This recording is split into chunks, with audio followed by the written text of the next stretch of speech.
नमस्कार सगळ्यांना. मतदान केलं का? मी तर मतदान केलंय. आमच्या संपूर्ण घराने मतदान केलंय. आता आपल्याला सगळ्यांना एक गोष्ट राहून राहून वाटत असेल की उद्या सरकार कोणाचं येणार, कोण बहुमतामध्ये असणार आहे, आणि या सगळ्या बहुमताचा आपल्या आयुष्यावरती परिणाम तर होणारच आहे. तरी सुद्धा आपण प्रत्येकाने जे मतदान केलंय, कुणाला ना कुठल्या तरी उमेदवाराला आपण निवडून आणण्यासाठी म्हणून मतदान केलं असेल, तर तो उमेदवार निवडून येणार का? तो उमेदवार ज्या काही कुठल्या पक्षाचा असेल किंवा कुठल्या आघाडीचा असेल, कुठल्या युतीचा असेल, जे काही असेल, तो उमेदवार तुमचा निवडून येणार आहे का? हा आजचा प्रश्न आहे. आणि तुम्हाला काय वाटतं की महाविकास आघाडी येणार आहे की महायुतीचं सरकार येणार आहे? ते डिक्लेअर होण्यासाठी आता अवघ्या काही तासांचा वेळ शिल्लक आहे. पण तरी सुद्धा एकाच घरात राहून देखील आम्ही वेगवेगळ्या पक्षांना मतदान केलंय हे जाहीररित्या आता सांगतोय. तर मी थेट जाणार आहे किचन मध्ये आणि सुरुवात करतोय प्राजक्तापासून. So Prajakta, very welcome. Welcome, thank you. मतदान केलं आपण सगळ्यांनी. येस. Very good. आता तुला काय अपेक्षा आहे की हे जे सरकार उद्या बसणार आहे, सरकार नवीन सरकार येणार आहे, या सरकारमध्ये आपण आता दोन घटक आहेत, एक तर महायुती आहे आणि एक महाविकास आघाडी आहे. या दोन्ही गोष्टींमध्ये कोणाचं सरकार येणार आहे? महायुतीच यायला पाहिजे. महायुती सरकार येणार आहे. Okay okay. आणि जरी का महाविकास आघाडी असेल तरी सुद्धा जर का एखादा त्यातला जाणता, कर्तबगार, कर्तव्यदक्ष, लोकांच्या उपयोगी पडणारा एखादा नेता जर का असेल आणि त्याला आपण मतदान केलं असेल, तर मला असं वाटतं की त्याच्यामध्ये आपलं काही चुकत नसेल.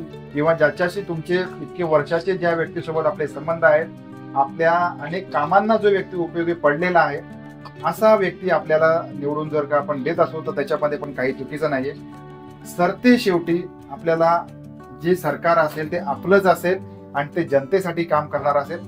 कारण ज्या वेळेला एखादा मंत्री एखाद्या मंत्रिपदाची शपथ घेत असतो, त्यावेळेला तो हे म्हणत असतो की मी कोणत्याही धर्माशी, कोणत्याही जातीशी, कोणत्याही प्रदेशासोबत मी भेदभाव करणार नाही, अशा प्रकारची शपथ तो घेत असतो. त्यामुळे ही गोष्ट त्याला बंधनकारक असते.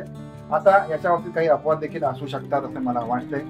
परंतु आता सरकार उद्या येणार आहे. सरकार उद्या बहुमतामध्ये कोण आहे हे आता उद्या सिद्ध होईल. परंतु आपल्याला काय वाटतंय निश्चितपणाने या बाबतीमध्ये की कुठल्या पक्षाचं सरकार येईल हे आपण कमेंट करून जरूर कळवा.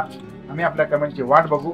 आणि अशा स्वरूपाच्या ब्लॉगमध्ये, अशा डेली ब्लॉगिंग मध्ये हा विषय घेतल्याबद्दल खरोखर सगळ्यात पहिल्यांदा आपल्या सगळ्यांची माफी मागतो. परंतु जे काही येणारं सरकार असेल ते आपल्या सगळ्यांच्या कामासाठी येवो, सगळ्यांची कामं मार्गी लागोत. आणि जे काही महत्वाचे प्रश्न आहेत, मी नेहमी म्हणत असतो की सगळ्यात मोठा प्रश्न आहे की महागाई, बेरोजगारी, हे दोन प्रश्न प्राजक्ता अतिशय महत्वाचे आहेत. त्याच्यानंतरचा प्रश्न असेल की तो महिलांची सुरक्षितता. अलीकडच्या काळामध्ये ज्या गोष्टी आपण प्रकर्षाने बघितल्या, या कुठेतरी कमी झाल्या पाहिजेत, नव्हे थांबल्या पाहिजेत असं मला वाटतंय. एकही अपराध, not even single offence against woman will not be tolerated असं मला वाटतंय. असं व्हायला पाहिजे. आणि अजून काय बोलणार आहे? अजून शिक्षण तऱ्हेतऱ्हेचं शिक्षण करण्यापेक्षा व्यवसायाभिमुख शिक्षण द्यावं. कॉलेजमधून बाहेर पडणारा तरुण आहे, हा तरुण इमिडिएटली एम्प्लॉयेबल असला पाहिजे. तो 10 वर्ष ट्रेनिंगच घेतोय आणि त्याच्यानंतर कुठेतरी त्याचं काहीतरी होतंय. इतके सगळे प्रश्न असताना, तोंड वर केलेले असताना, आपल्याकडे ज्या गोष्टीसाठी आपण भांडतोय किंवा आपले नेते ज्या गोष्टीसाठी भांडताना आपण बघतोय, त्याचा कुठेतरी थोडासा मनामध्ये खंत राहते.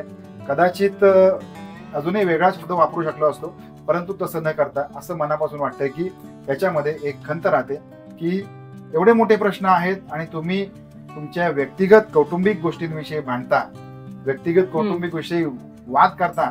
कोणी कोणत्या पक्षात गेलं, कोणी पक्षातून कुठल्या पक्षामध्ये गेलं, हा मुद्दा गौण आहे. माझं सरकार नाही आलं तरी चालेल, पण जे सरकार येईल, प्रत्येकाला आपापलं मत मांडण्याचं किंवा आपल्याला कोणाला मत द्यायचंय हा प्रश्न व्यक्ती स्वातंत्र्य आहे. त्याला कोणीच कोणाला तू ह्याला दे ह्याला देऊ नको नाही म्हणू शकत, पण व्यक्ती स्वातंत्र्य आहे. बरोबर. पण मनापासून ज्या गोष्टी आता बदल झालेला दिसतोय त्यावरून महायुती सरकार यावं अशी खूप मनापासून इच्छा आहे. महायुती सरकार येऊ दे, महाविकास आघाडी सरकार येऊ दे, पण तुमच्याकडून जातीनिशी सगळे प्रश्न, जनसामान्यांचे प्रश्न सुटले पाहिजेत. हे कुठलंही सरकार आलं तरी जे काही महत्वाचे तो मोजकेच प्रश्न आहेत. एक म्हणजे महागाई, दुसरा आहे बेरोजगारी. असंख्य मुलं अनेक कॉलेजेसमधून बाहेर पडतात डिग्र्या घेऊन, शून्य व्हॅल्यू आहे असं मला वाटतंय. कारण त्यांना तेवढे रोजगार नाहीत, तेवढ्या व्यवसायाच्या संधी उपलब्ध नाहीत. आणि त्याच्याबरोबर की महिलांची सुरक्षा, हा खूप महत्वाचा प्रश्न आहे. मुलींवरती हात टाकला जातो, त्यांना त्रास दिला जातो आणि अक्षरशः वाईट गोष्ट म्हणजे त्यांचा जीवाशी खेळ केला जातोय. या गोष्टी वाईट आहेत, याच्यासाठी सरकारचा वचक बसला पाहिजे. त्यासाठी जर का सर्व गोष्टी बंद झाल्या पाहिजेत. आणि त्यासाठी पोलिसांना जर का तुम्हाला योग्य ती ताकद द्यायची वेळ आली तर ती पण दिली गेली पाहिजे, मला असं वाटतंय. आणि पोलीस तेवढे निष्णात असतात आणि त्यांना अधिकार दिले गेले पाहिजेत तेवढे. त्यांना जर का तुम्ही अधिकार दिलेत तर ते त्यांच्या अधिकाराचा पूर्ण व्यवस्थित आणि कायदेशीर वापर करू शकतात, ते आपण बघितलेलं आहे. माझ्या मनामध्ये एक प्रश्न असा आहे की जर का तुम्ही महायुतीला मतदान केलं असेल तर महायुती सरकारकडून आपल्या काय अपेक्षा आहेत, त्याचबरोबर जर का आपण महाविकास आघाडीला मतदान केलं असेल, ते सरकार तुम्हाला हवं असेल तर त्या सरकारकडून तुमच्या कोणत्या अपेक्षा आहेत, हे सगळं काही आपण कमेंट करा. आणि त्याचबरोबर येणाऱ्या सरकारला आपण सगळ्यात मिळून शुभेच्छा देऊया.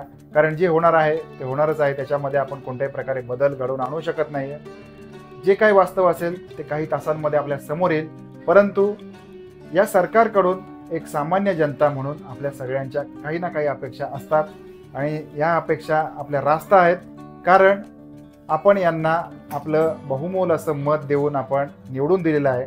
त्या कारणासाठी म्हणून आपल्या अपेक्षा या सरकारवरती ठेवूया आणि जे सरकार येईल, मग ते महाविकास आघाडीचं असेल किंवा महायुतीचं असेल, या माध्यमातून ते पारदर्शक असा व्यवहार करेल, पारदर्शक असा त्यांचं कारभार असेल.